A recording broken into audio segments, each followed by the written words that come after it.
शादी की पहली रात जब मैं अपने कमरे में अपनी पत्नी के पास गया तो मैं बहुत खुश था, लेकिन कमरे में जाते ही मैंने जो मंजर अपनी आंखों से देखा उसको देखकर तो मैं बहुत घबरा गया।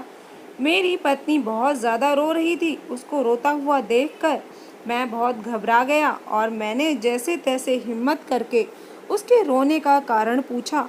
मेरे बहुत पूछने के बाद उसने जो मुझे बताया उसको सुनकर तो मेरे होश ही उड़ गए थे। ज़मीन मानो पैरों के नीचे से निकल गई हो। शादी की पहली रात पत्नी अपने पति से भला ऐसी कोई फरमाइश कर सकती है? मैंने तो आज तक किसी के मुंह से ऐसी फरमाइश सुनी भी नहीं थी जो सीमा ने आज मुझसे की थी। चलो सुनते हैं मेरी और सीमा की अनसुनी कहानी।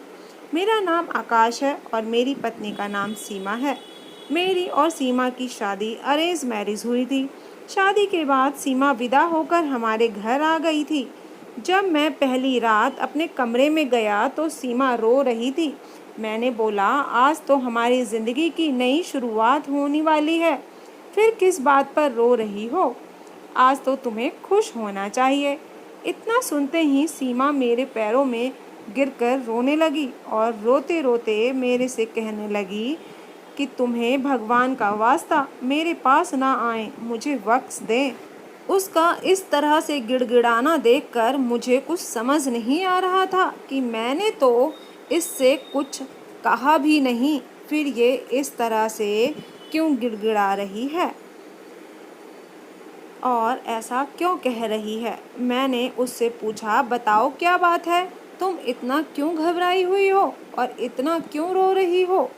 मेरा इतना पूछने पर भी उसने कोई जवाब नहीं दिया, बस रोते हुए इतना बार बार कह रही थी, भगवान के लिए मुझे बख्श दो। बहुत बार पूछने के बाद उसने जो मुझे बताया उसको सुनकर मेरे पैरों के नीचे से ज़मीन ही निकल गई। शादी की पहली रात को लेकर मैंने जो सपने सजाए थे उसके मुंह से ये बात सुनकर सारे सपने टूटकर चूर चूर हो गए थे। मैं ना तो रो सकता था और ना ही कुछ कह सकता था। कुछ देर तक तो मैं चुप रहा, फिर मैंने उससे कहा, चलो ठीक है, जैसा तुम चाहती हो वैसा ही होगा। क्योंकि जब मैं पहली बार सीमा से मिला था तभी मुझे उससे प्यार हो गया था। प्यार करने वाले इंसान कभी भी अपने प्यार को दुखी नहीं देख सकता था। इसी कारण मैंने उसकी बात मान ली। 2 महीने पहले ही मेरी और सीमा की मंगनी हुई थी। उसके बाद हमारी कभी भी मुलाकात नहीं हो पाई थी।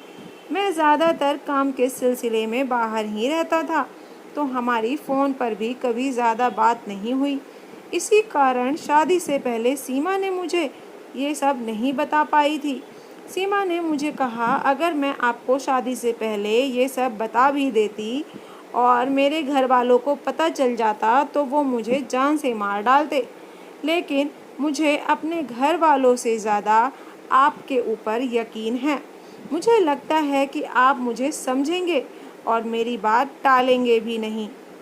सीमा ने मुझे बताया कि वो किसी मोहित नाम के लड़के से प्यार करती थी और उसके साथ ही शादी करना चाहती थी, लेकिन उसके घर वाले नहीं माने और मेरे घर वालों ने भी इस शादी की मंजूरी नहीं दी थी। मेरी शादी आपसे तय कर दी। मैं बहुत रोई और मिन्नतें की, लेकिन मेरी एक बात ना सुनी और उस आपके साथ मेरी शादी हो गई। मैं आपको ये सब बताकर दुखी नहीं करना चाहती थी, लेकिन हम दोनों एक साथ कभी भी खुश नहीं रह सकते। आकाश जी, आप बहुत अच्छे इंसान हैं। जो लड़की आपकी किस्मत में होगी वो आपको मिल जाएगी, लेकिन मैं आपके साथ रहकर कभी भी खुश नहीं रह सकती और ना ही आपको रख सकूंगी।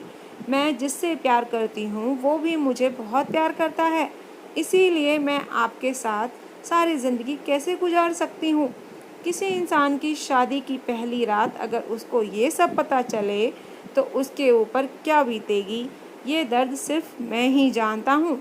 मैं अपना दर्द किसी को बता भी नहीं सकता था। मैं सीमा को बहुत प्यार करता था। मुझे सीमा की एक बात बहुत अच्छी लगी थी कि उसने मुझे धोखे में नहीं रखा। वो मुझसे झूठ भी बोल सकती थी, लेकिन उसने मुझसे कुछ भी नहीं छुपाया था। कुछ दिनों बाद मैं सीमा जिस लड़के से प्यार करती थी, मैं उस लड़के से मिला। मैंने उसके बारे में काफ़ी जानकारी इकट्ठी की थी। मोहित अच्छा लड़का था और सीमा उसके साथ खुश रहती। कुछ महीनों के बाद मैंने सीमा को खुद से ही छोड़ने का फैसला किया। मैंने तलाक के पेपर तैयार करवाए और हम दोनों का तलाक हो गया। मेरे घर वालों को जब हमारे तलाक के बारे में पता चला कि मैंने सीमा को तलाक दे दिया है, तो उन्होंने मुझसे तलाक का कारण पूछा। पर मैंने सारी बात अपने ऊपर ले ली कि मुझे ये लड़की बिल्कुल भी पसंद नहीं है। मैं इसके साथ एक दिन भी नहीं रह सकता हूँ। मगर ये बात कहाँ छुपने वाली थी। मेरे घर वालों को पता चल गया कि सीमा किसी और लड़के से प्यार करती है। सीमा के घर वाले जब उसे लेने आए तो उसने जाने से मना कर दिया। मैंने सीमा की शादी मोहित से करवा दी और सीमा और को उसका प्यार मिल गया था। सीमा आज भी मुझे अपना अच्छा दोस्त मानती है और मुझसे फ़ोन पर बात करती है। उसका पति भी बहुत अच्छा इंसान है। हम तीनों के बीच में दोस्ती का रिश्ता है। सीमा की शादी के बाद मुझे इस बात की बहुत खुशी है कि वो अपनी ज़िंदगी में बहुत खुश है।